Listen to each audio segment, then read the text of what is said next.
अस्सलामुअलैकुम जी दोस्तों, अगर आपको थकावट रहती है, कमज़ोरी महसूस होती है, सर में दर्द रहता है और चक्कर वगैरह आते हैं और आपका जिस्म ठंडा हो जाता है, हाथ पांव ठंडे रहते हैं और थोड़ा सा चलने के बाद आपका सांस फूल जाता है, दिल की धड़कन तेज़ हो जाती है और जिल्द का रंग पीला हो रहा है, तो हो सकता है कि आपको खून की कमी हो। तो आज की इस वीडियो में हम आपके साथ शेयर करेंगे एक बहुत ही आसान और ज़बरदस्त नुस्खा, जिसको इस्तेमाल करने की वजह से आपका जो खून है वो 14 दिन के अंदर अंदर पूरा हो जाएगा और इससे आपके जिस्म को ताकत मिलने के साथ साथ आपका जो चेहरा है वो भी खिल उठेगा।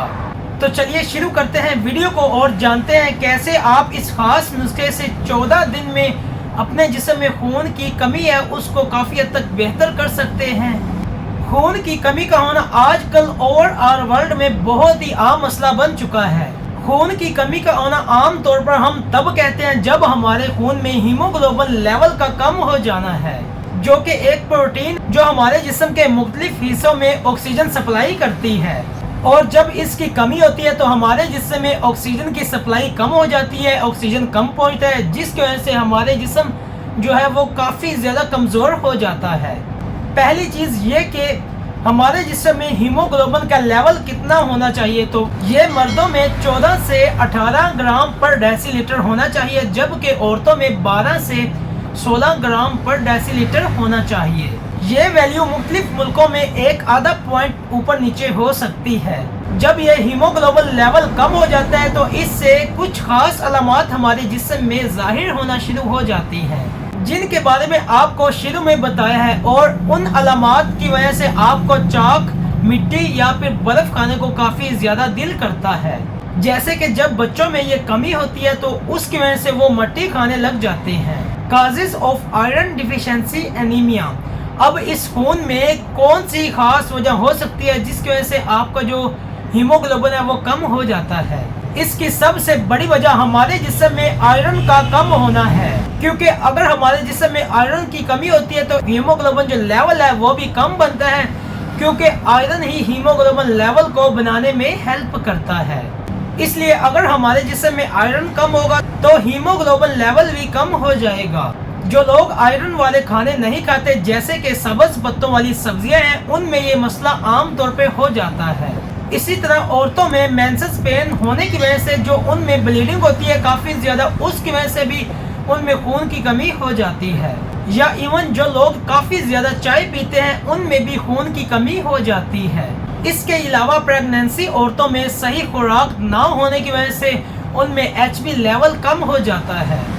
Mistake while taking medicine. खून की कमी को पूरा करने के लिए अक्सर लोग कुछ ऐसी गलतियां करते हैं जिनसे उनको कोई खास मेडिसिन से फायदा नहीं होता।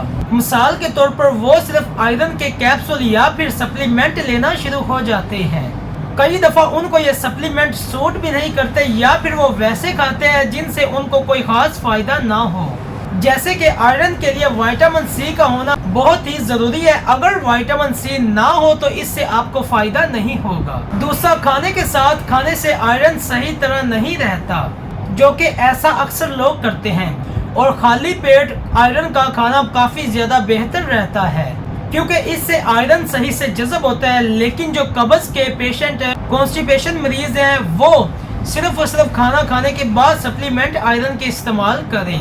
Home remedy for iron deficiency. अब आपको बिना किसी सप्लीमेंट के एक बहुत ही ज़बरदस्त होम रेमेडी बताने लगे हैं, जिससे आपको खून की जो कमी है वो 14 दिन के अंदर अंदर इंशाल्लाह काफ़ी हद तक बेहतर हो जाएगी। ये आपको एक जूस बताने लगे हैं जो किसी भी आयरन या फिर सप्लीमेंट से बहुत ही ज़्यादा अच्छा काम करता है, जिसके इस्तेमाल से इसकी कमी सिर्फ चंद ही दिनों में पूरी हो जाती है।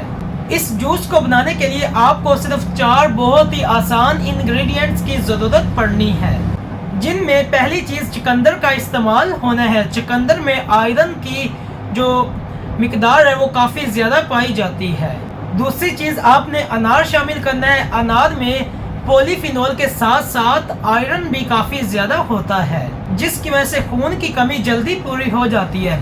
और दोस्तों, अब हम बात करते हैं नंबर 3 पे, तो वह है आंवला। तीसरी चीज़, आपने आंवला शामिल करना है। आंवला के इस्तेमाल से ना सिर्फ आपके खून की कमी पूरी होती है, बल्कि इससे आपके जिस्म के जो टॉक्सिन्स हैं, गैर ज़रूरी मवाद है, वो भी जिस्म से बाहर निकालने में हेल्प मिलती है। मतलब आंवला खून को साफ भी करता है। और नंबर 4 पे तो वो है कैरेट। जी दोस्तों, चौथी और आखिरी चीज़ आपने गाजर को शामिल करना है। गाजर में बीटा कैरोटीन का एक कंपाउंड होता है, जिससे आपके जिस्म में विटामिन ए बनता है, जो फिर हीमोग्लोबिन बनाने में हेल्प करता है। जी दोस्तों, अब हम बात करते हैं हाउ टू मेक जूस।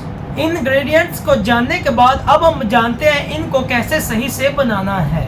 इसे बनाने के लिए आपने एक मीडियम साइज चुकंदर लेना है, 1 पाव जो गाजर है वो लेनी है, इसमें आपने 100 ग्राम तक अनार के दाने लेने हैं, और आखिरी चीज़ आपने एक आंवला लेना है। अगर आंवला जो नॉर्मल साइज़ का हो तो आप 2 या 3 भी शामिल कर सकते हैं। और इन सब चीज़ों को मिक्स करके आप अच्छी तरह ग्राइंडर में डाल के ग्राइंड कर लें।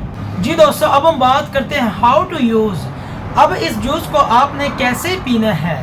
पहली चीज़ ये कि जब भी आपने जूस बनाना है तो बेहतर है आप इसे छान के पी लें, और अगर आप ये चाहते हैं कि आपको इसके फाइबर भी काफ़ी ज़्यादा मिले तो आप फिर बगैर छाने पी सकते हैं। और आपने एक बात का ये भी ख्याल रखना है कि जब भी आपने जूस इस्तेमाल करना है तो खाना खाने से कम आधा या 1 घंटा पहले इस्तेमाल करें, इससे आपको काफ़ी ज़्यादा फ़ायदे हासिल होंगे। तो दोस्तों, ये थी आज की वीडियो।